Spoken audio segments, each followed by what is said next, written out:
Greetings. I've been learning a lesson the past couple of weeks, and so this is going to be like a minute with Emmy. Minute with Maxwell, but minute with Emmy.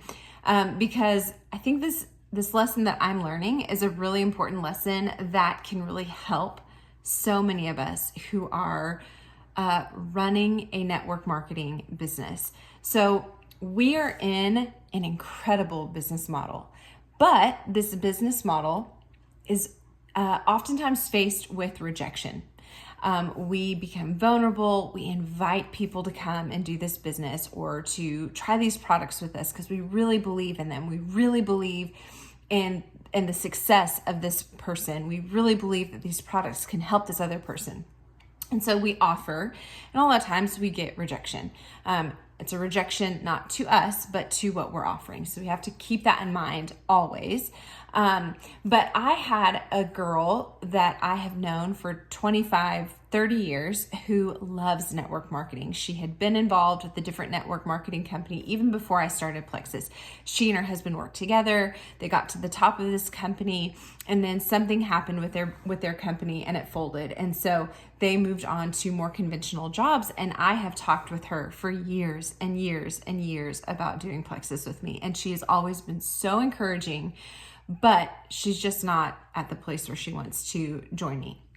That's circumstance one. Second circumstance is my dearest best friend of all time has never joined me with Plexus. And I know there are a lot of us that have had family members or best friends that have rejected us or unfollowed us on social media or have said really hurtful things. And I'm in that boat with you all.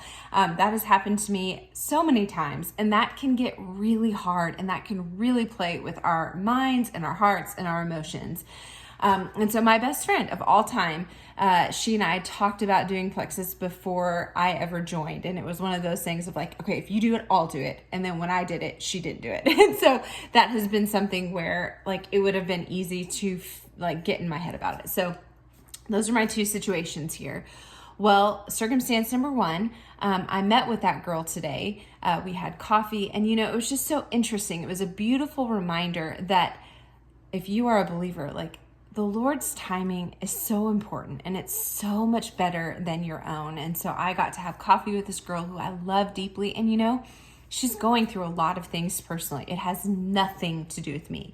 It has nothing to do with Plexus, but she's not at a place where she could come and do this job well. And I wouldn't want that for her. And so that was a really good affirmation that the Lord is protecting her and protecting me and the energy that I would put into her building her business and her frustration if she's not in the right place right now. And so I believe that if she is supposed to come and do this business, it will happen in the right time. And in the meantime, I'm going to just love her as a friend, and I'm going to show her that I appreciate her support of me, and I'm just going to see her. And so that was really good affirmation. It had nothing to do with me. It has nothing to do with Plexus. It has everything to do with what's going on with her right now.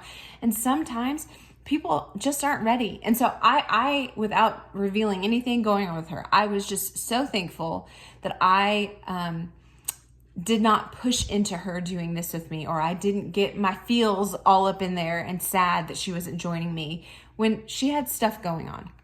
Second circumstance is the best friend. 7.5 years I've been doing this business, and she reached out to me a few months ago and said, I think I'm ready. And she joined me 2 weeks ago, and she is so excited about doing this business. And I just want to encourage you, and she hasn't started yet. We're in the talks right now of her getting her first post up, but I want to encourage you. If you are in that place right now where you have these dream teamers who are not interested, or you've got close loved ones who are not showing you the support that you're hoping that they would show, like you would show them if they were starting up their own business, I encourage you to step back and to trust the process. Trust the Lord's timing. Be a good friend to people. Be consistent in what you're doing, because I'm going to tell you that consistency that I have been doing for the past 7.5 years with my business is what prompted my best friend to say, okay, I want to do this. If I would have been willy-nilly, wishy-washy with my business, that would not have shown her like, oh, Emma's serious about this and this is something that's changing her life. This can change me and my daughter's lives.